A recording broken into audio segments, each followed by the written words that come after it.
gets it in and gets it down. Here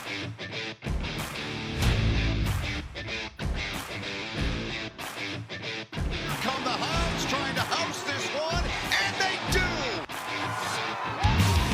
I'm James English, and as usual, I'm joined with Chicago Hounds head coach Chris Latham.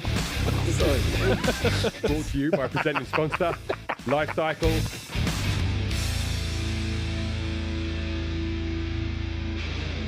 Welcome back to the Big Dog Podcast, official podcast of Chicago Hounds Rugby, presented by Life Cycle.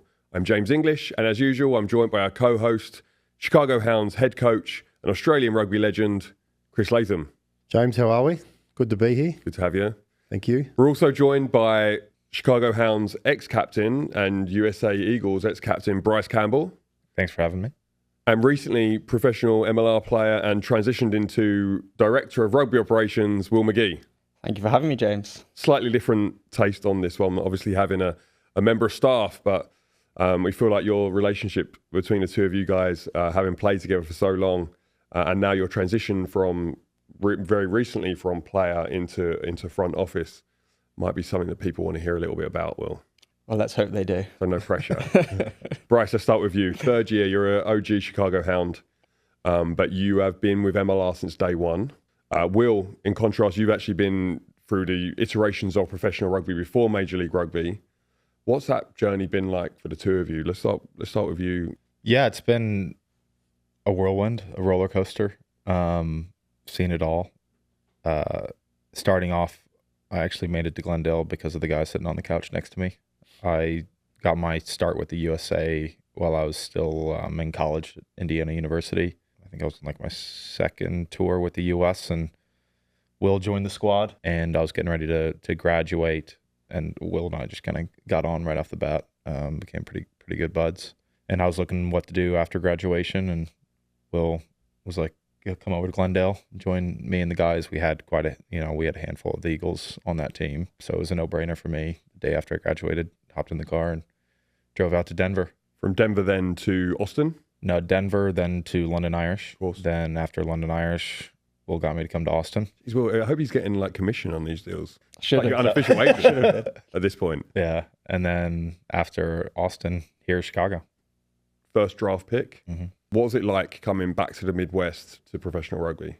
That's what, was so cool about this whole experience is coming to where, roughly where it all started. A few hours drive from my hometown, Indianapolis. I have a lot of family and support around. It's awesome. And to go and be around kids that are playing and they can see right where they are, where they can go with the sport. It's pretty cool.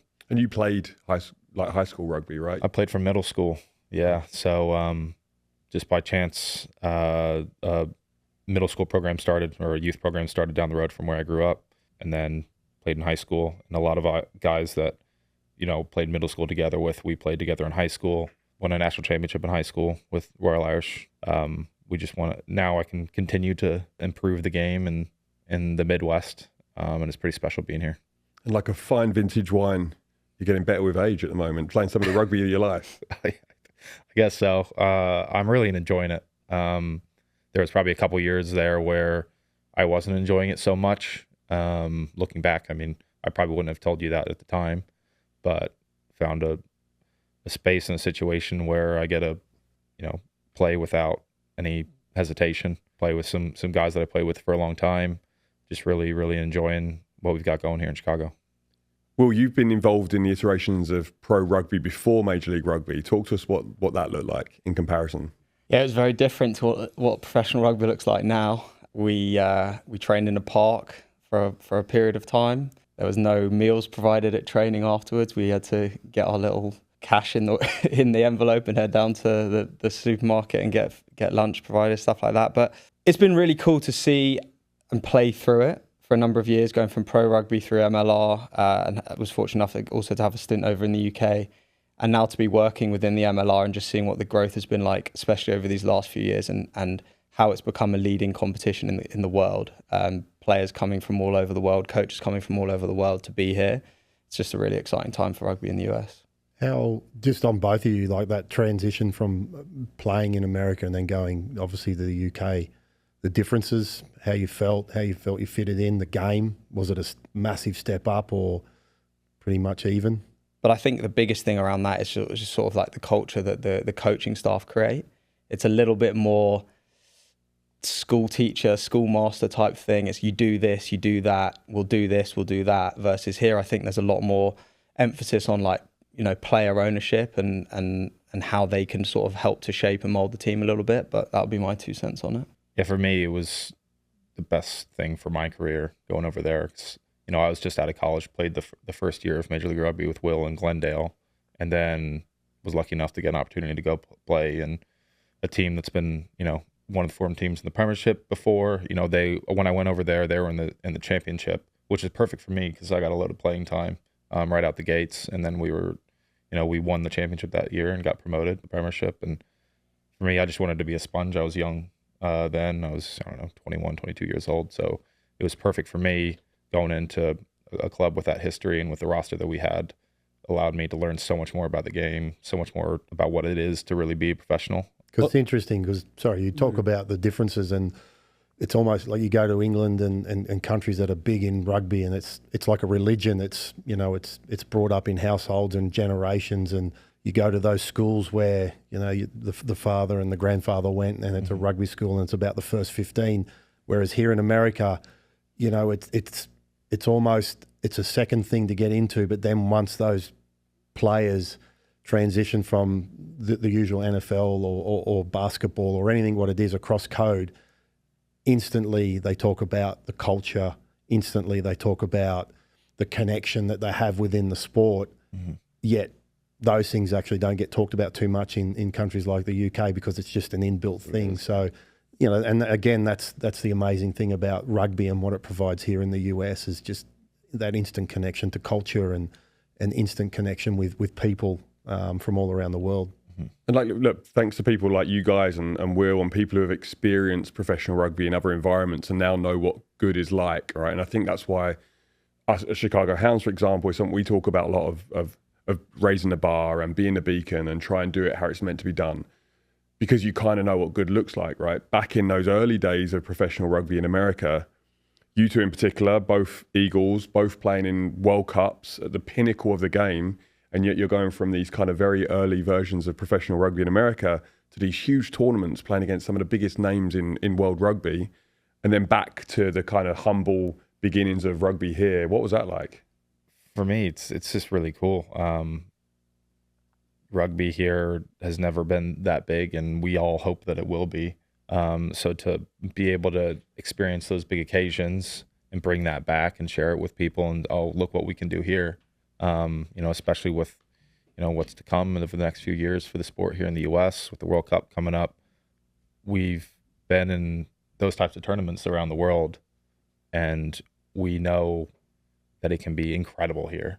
And we just want to get as many people on board to see the vision that we see. We've now had professional rugby for 9 years in some form or another. And if you think of it like graduating class, right? You've now got all these players who have experienced good coaching for 7, 8, 9 years, and those players are now coming towards the end of their careers, right? And they're then going to have all this knowledge that they've accrued, and they're going to then hopefully go out and spread that knowledge through the grassroots game and hopefully continue in the professional game. And that's only going to snowball that effect and that growth of the sport here as well. So but other guys, like Bryce and Nate Augsburg, Luke White, all these guys that are going to be graduating per se, they've got all this knowledge that the Eagles have passed, or there wasn't professional rugby. So there wasn't an avenue for them to continue working in the game or continue to help building the game other than that their local club or their local, high school, something like that. So I think that's something that's going to be really exciting over the next couple of years, the amount of American talent and the knowledge that these American players have now that's going to put back into the game here in the US. I think that's one of the parts that was overlooked, was how hard it was growing professional rugby here. It wasn't just the infrastructure of professional rugby. There was probably a few guys who had played for the US, a lot of coaches who probably hadn't coached professionally before, and a lot of players coming in who actually had to learn what it was to be a professional rugby player, right? And now we're getting these environments, like you said, where we're bringing, there's more talent coming from overseas. There's high-level coaching coming in as well. The level of domestic talent now kind of understands what it is to be a professional rugby player. We're getting up-and-coming American coaches now who who understand what that looks like and are really like kind of pushing the limits of the game. Where do we go from here? Where are we at the moment, and where do we need to go? It's a big question. I think groups like us with Chicago Hounds, the more that we can engage with the community and share the knowledge that we have is one big part of it. I think growing the college game is a massive part of it too. If we can get young parents getting their kids interested in rugby because their kid can go to college for free or get a scholarship, something like that, that's a big driver for why kids in the U.S. gravitate to sports so much. Is it's their ticket out, or it's their way to move forward with their life or to get an education. And the more that we can try to provide those opportunities in rugby, the more participation we're going to have, and then it'll just kind of go from there. Yeah, and just I think having those opportunities available, I think we do an amazing job at the Hounds with opening our doors to aspiring coaches and aspiring administrative staff, and bringing people into the environment and letting them learn off guys like Chris and yourself. And it's we have to just give those opportunities, make those opportunities available, and then when those opportunities present themselves, hope that someone has learned or has experienced it enough that they are qualified to take those roles on. Yeah, I think I guess a major free-to-air TV sponsorship where we can get it out to the masses as quickly and as big as possible to get people engaged. Because I know, you speak to anyone that comes to a match, I've never met anyone for a first viewer come to a game and go, I didn't like it, or it wasn't what I thought, and I won't be coming back. Generally everyone is so excited, and they're I can't believe it's the atmosphere. I can't believe it's so fast paced. I can't believe it's brutal. I can't wait for next week to come back. So to reach a mass amount of people, that free to air would be good. And then that alignment from, grassroots through to Eagles and having that connection is hugely important. Chris, you talk about pathway there, and Bryce, you talked about collegiate rugby. What are the challenges at the moment? Like, why are we struggling to grow the game at collegiate level? We personally have put in a lot of time at the Hounds around Imagine Rugby and that lower level at the moment, having a non-contact version of the game that is inclusive and co-ed, and that you can run through curriculums and also after-school programs. But what's the challenge that you might not see overseas that we have with like the collegiate model here? I think there's a few things. The way the vast majority of college teams are set up here in the U.S. is their student-run organizations, their clubs, which is cool in a way because the kids are in charge. They get to do what they want to do with the club, and they get to have a lot of fun. But it's not necessarily a professional environment. Where there are a handful of schools that are or varsity programs that are underneath their athletic department that kids can go and either get a scholarship or get in-state tuition or whatever. But the more universities that we can get bought into rugby as a varsity sport at their school, then that'll drive the professionalism. Where I went, Indiana University, we're still a student-run organization. Bear in mind we were very competitive, and we were lucky to have strong grassroots from Indianapolis, from South Bend, from kind of around the country. We actually had handful of international students that came to school and played that were really good too. So it was driven by the students. But it's hard to be sustainable that way because you're only there for 4 or 5 years. So for the students to have a long-term vision for their club is kind of tough. Whereas if it's within the university as, setting long-term goals for these teams, then it's more sustainable and they, can make the right decisions for the future. Just to add to that, what a great job they're doing. I mean, you look at yourself, Noah Brown, Peyton Wall, like even as a student-run organisation, creating guys who are becoming MLR players and Eagles for the future. Will, how important is collegiate rugby and the draft and that kind of system to you? You've already implemented a couple of things at the Hounds. Do you want to tell us a bit about those? Yeah, I think it's very important.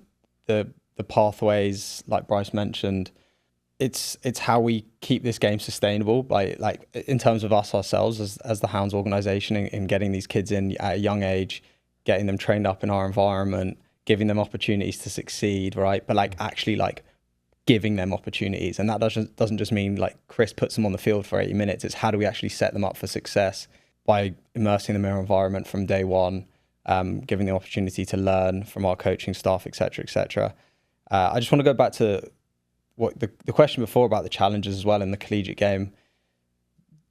the geography of America is the massive challenge, I think. And the fact that, professional sport is extremely expensive. Collegiate sport is extremely expensive. And for these teams to be able to, to travel to find like meaningful games where they can put the best against the best is extremely expensive to do from city to city. And we've got to find a way to make it more competitive. So guys are playing like 5, 6, 7, 8 competitive games a year versus like just a semi-final and a final. Because then ultimately when they come to the MLR and every single game every week is a battle, they're just not conditioned to do that. And it's similarly with the Eagles. Like, we weren't conditioned to play against Ireland and England at the World Cup and France because you don't have to do it week in, week out. Even at that level at the MLR, it's a whole new level. So like, how do we instill that from a high school age to a college age and get these matches that, like, we talk about it like meaningful games where they're being challenged from minute 1 to minute 80. Bryce, what did it mean to you? You came through that pathway. What did it mean to you to become a US Eagle? You talk about it, representing your country is the pinnacle of sport. I was very fortunate to make that happen at a relatively young age. And then throughout these years to continue to be able to do it has been really, really special in different phases of my life. Will?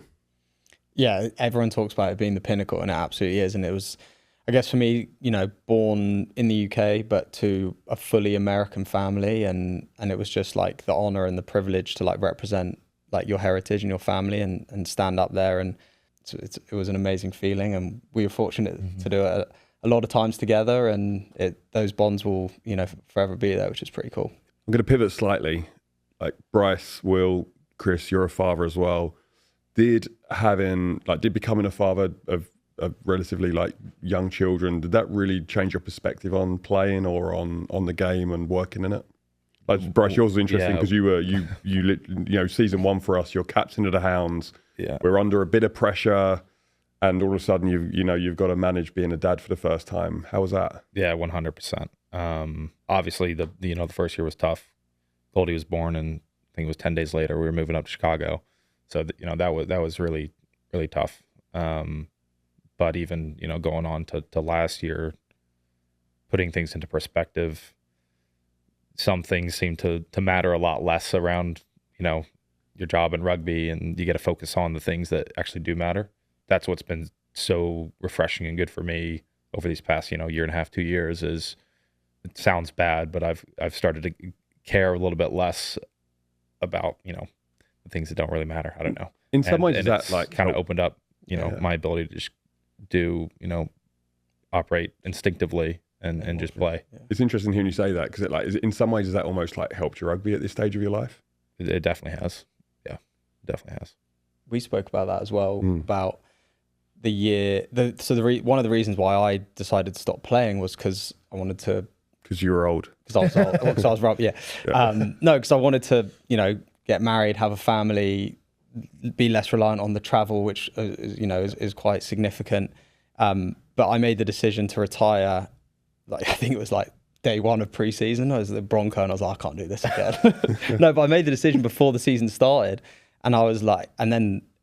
Like subconsciously or whatever it is, it just frees you up. It wasn't your Bronco result that made you. It wasn't the Bronco result, but it frees you up, because like, what's the worst that can happen? Like, I'm not going to not get a contract next year. I've decided I don't want one, right? So it's like, it is those sort of like subconscious feeling or whatever it is to play freely, to play without fear, like all of those things that I know Chris and the coaches are constantly like trying to instill that confidence in players and in the group, but it's hard to actually put it into practice until you actually can feel what that's like. And how's that perspective for you becoming a father in your sporting career, or even as a coach? In all honesty, it was actually a huge motivator. Like, as soon as my daughter was born, it was like, holy hell, you need to step up here, and you need to make something of yourself, because if you don't, this little girl's got someone to rely on here, and it's you. So, my daughter was probably my biggest motivator, to be honest. When I was hurting, or I knew I was, struggling for a game or something, it was like, hey, step up. And that was a mindset. Well, I'll ask you a question. You went from being a professional rugby player to working within the MLR. So you pretty much transitioned from playing to managing some of the people that not only you played with, but working around like the recruitment side of that. How have you been able to separate yourself from friends like Bryce, who you now work with, or even from like a recruitment perspective of players that you've known, and also from being a player to that kind of like management? Yeah. I think Bryce will tell you that even when I played, I probably was his boss as 10 and he was at 12 anyway. But no, it's been good. It's been challenging. I'm pretty good at compartmentalizing things as well. So, we're still very close, myself, Bryce, Dylan, off the field and away from it all. But ultimately, like when, it's kind of like when you step over the white line, you're playing, or you step in the door of the office, like it's work. And that's kind of where I see it. But I think that also gives me a unique perspective or viewpoint or stance that I have played with some of these guys, and I've played with a lot of them quite recently. So sometimes where, we baby them from time to time, we have these conversations as well. It's like, they don't need this, or they need this, but they don't really, really need this. So, it's been good. It's been challenging. How have I done? I think you're going pretty well. Will's good at this stuff. He's really good at everything that I'm shit at. That's the first thing you said to me on the phone. Exactly. I hadn't Loves a spreadsheet. I hadn't even met him at all. And my first phone call was, you are good and you love doing the stuff that I hate doing and that I can't do. So for that point of view, it's great. But then again, and I think it's an advantage of Will's, is the fact that he has played, he understands the difference of what it is to be a player to what it takes now to not only be an ex-player but a friend of these guys, to then having to manage and deal with all the things that come with managing a rugby team. And it's hugely helpful when you've got someone that's been in the trenches and knows what it's like, because then the decisions made are based around the feelings of the athlete. They're not based around just a reaction of what you think or what you expect. It's actually based around, hey, you've been in the trenches, you know what they're feeling. Well, I think it's been really interesting to hear the slightly different perspective of going from a player into the management side, and as you've done, Chris, as well, and Bryce, who knows what the future holds for you, but I'll be a smart guy as well, so I'll be excited to see. But very lucky to be sitting here today with two rugby legends and Will Magie. We'd like to wrap it up there and just say this has been the Big Dog Podcast, official podcast of Chicago Hounds Rugby, brought to you by Life Cycle. We'll see you next time.